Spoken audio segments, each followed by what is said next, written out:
Good morning, dear students and all respected parents. Hope you all are well at home and doing your work regularly and properly. So, beta, as you know that we are doing our revision work, and today we will do our poem number 2. The name of the poem is The Kite. Okay? तो आज हम the kite poem है जो कि किसने लिखी है? Who is the poet of this poem?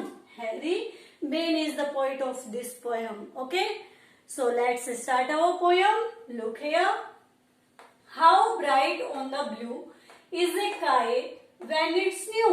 जब एक पतंग नई होती है और नीले नीले आसमान में उड़ती है तो कितनी आकर्षक लगती है. With a dive and a dip it snaps its tail. और जब भी जितनी बार भी वो डाइव करती है, डाइव का मीन्स क्या है यहाँ पर? टू फ्लंग, डिप, बेंड होना. वो क्या करती है? स्नैप. स्नैप्स का मतलब क्या होता है? Makes a sharp sound. हर बार जितनी बार भी वो छलांग लगाती है या गोते खाती है हवा में, उसकी जो पूंछ है वो एक अलग तरह की आवाज करती हुई वहां पर हवा में लहराती है. ओके बेटा. It snaps its tail then soars like a ship with only a sail. तो यहाँ पर जो एक बिना पूंछ वाली पतंग है उसका कंपैरिजन एक शिप से किया गया है. शिप ऑफ सेल से किया गया है.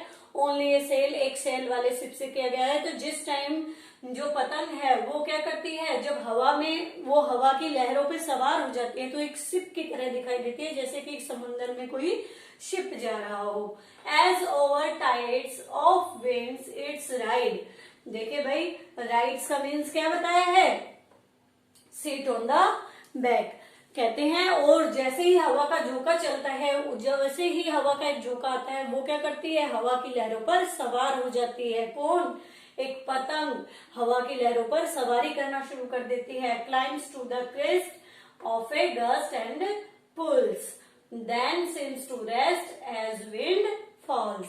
देखिए भाई, यहाँ पर बताया पुल्स. पुल्स का मतलब क्या होता है? ड्राइव्स फॉरवर्ड, आगे की तरफ बढ़ना.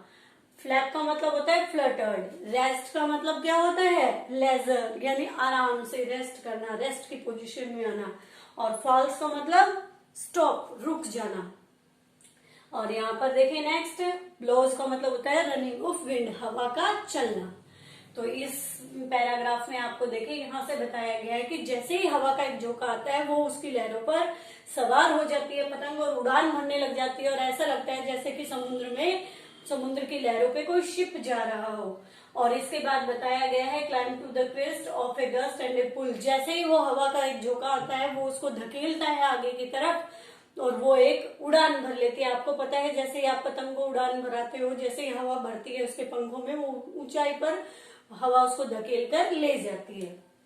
Then seems to rest. और जैसे ही एक हवा चलना बंद हो जाती है, हवा रुक जाती है, तुरंत जो हमारी काइट है वो अपने आप आसमान से नीचे आ जाती है और एक रेस्ट की पोजीशन में आ जाती है. यानी बिना हवा के हमारी पतंग उड़ान नहीं भर पाती है. और देखिए आगे, when spring goes slack you wind it back and run until a new breeze blows and its wings fill and up it goes. देखिए बताया गया है. और जब इसकी स्ट्रिंग का मतलब क्या होता है? डोरी, धागा. जब पतंग का धागा जैसे ही हवा का झोंका रुक जाता है तो हमारी जो पतंग है उसका धागा हम समेट लेते हैं या वो ढीला पड़ जाता है.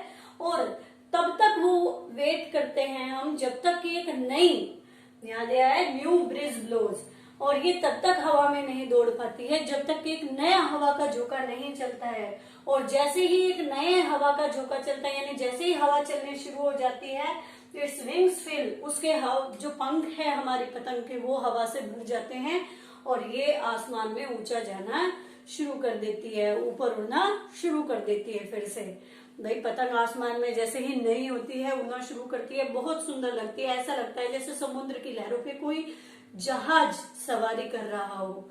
और जब जैसे ही हवा का झोंका आता है वो उसे धकेलता है ऊपर की तरफ, आसमान की तरफ, और ऊंचाई पे जाती है. उसकी जो पूंछ है वो हवा में हिलती हुई अलग तरह के साउंड करते हुए एक बहुत ही आकर्षक दिखाई देती है. लेकिन जैसे ही हवा रुकती है हमारी जो पतंग है वो रेस्ट की पोजीशन में आ जाती है और वो रेस्ट करने लग जाती है.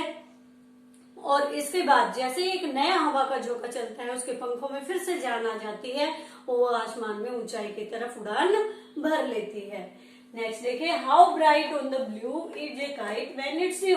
कितनी आकर्षक लगती है एक पतंग आसमान में उड़ते हुए जब वो नई होती है।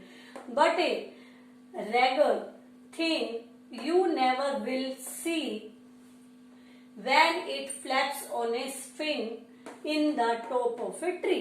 देखिए भाई, क्या होता है कि आपने जितनी आकर्षक एक नई पतंग लगती है ना, और जब वो नई पतंग उड़ान भरती है और थोड़ी सी पुरानी हो जाती है और बहुत ही फटी सी लगने लग जाती है, कब?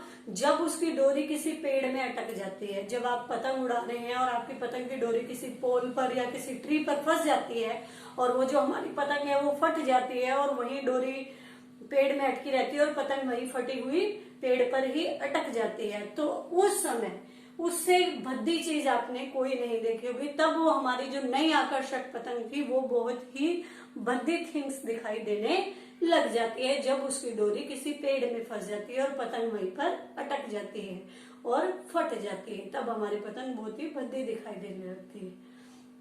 तो आपको बताया है कि कैसे एक पतंग आसमान में उड़ान भर के कितनी आकर्षक दिखाई देती है, हवा की लहरों पर सवार होती है, उड़ान भरती है, अलग साउंड करती है, लोगों को अट्रैक्ट करती है और हवा का झोंका रुकते ही वो रेस्ट की पोजीशन में आ जाती है और दोबारा से न्यू ब्रीज ब्लोज होने से ही उसके पंखों में नई जान आ जाती है और फिर से उड़ती है। और जब एक पतंग एक पेड़ पर फंस जाती है उसकी डोरी और वो अटक कर वहीं पर फट जाती है, तो उससे भद्दी चीजें हमें कोई भी नहीं लगती है। तो आपको पोयम अच्छे से समझ में आ गई होगी। ये पोयम की एक्सरसाइज का जो क्वेश्चन नंबर 1 है, इसमें कुछ वर्ड्स दिए गए हैं, इनके मीनिंग हमें लिखने हैं पोयम से फाइंड आउट करके। ये एक्सरसाइज का क्वेश्चन 1 है और एक्सरसाइज के क्वेश्चन 2 में सिमिली हमें दिखानी है, किस चीज से किसका कंपैरिजन किया गया है। तो जैसे कि यहाँ पर दिया है, देखो क्वेश्चन नंबर 2 में नंबर 1, ही रन्स लाइक, भाई कोई बच्चा है उसका कंपैरिजन किया गया है कि वह दौड़ता है जैसे कि ए डियर, एक हिरन हो। ही ईट लाइक ए पिग, वह कैसे खाता है? एक पिग की तरह। और यहाँ रन में आप टाइगर भी लिख सकते हैं क्योंकि जो फुर्तीला दौड़ने वाला जानवर है वो टाइगर भी है, लेकिन सुंदर दौड़ना, बहुत ही आकर्षक तरीके से दौड़ना किसका माना गया है? डियर का माना गया है। ही ईट्स लाइक ए, और सी सिंग्स लाइक अ नाइटेंगल, वह बहुत अच्छा गाती है जैसे कि कोई नाइटेंगल हो। नाइटेंगल क्या होती है? गाने वाला पक्षी होता है, बहुत मधुर गाना गाता है। वो ऐसा गाना गाती है जैसे कोई नाइटेंगल हो, कोकिला हो। It sings like a star, it science like a star, वह ऐसे चमक रहा था जैसे कि कोई तारा हो। It flies like a kite, और वह ऐसे उड़ रही थी जैसे कि कोई पतंग हो। तो यहाँ सिमिली की गई है दो चीजों के बीच में। तो आई होप आपको बेटा पोयम और उसकी एक्सरसाइज के दोनों क्वेश्चन समझ में आ गए होंगे। The name of the poem is kite and the poet is Harry Ben. तो सभी बच्चे घर पर इसे पढ़ेंगे और अपना असाइनमेंट कंप्लीट करेंगे। ओके बेटा, थैंक यू।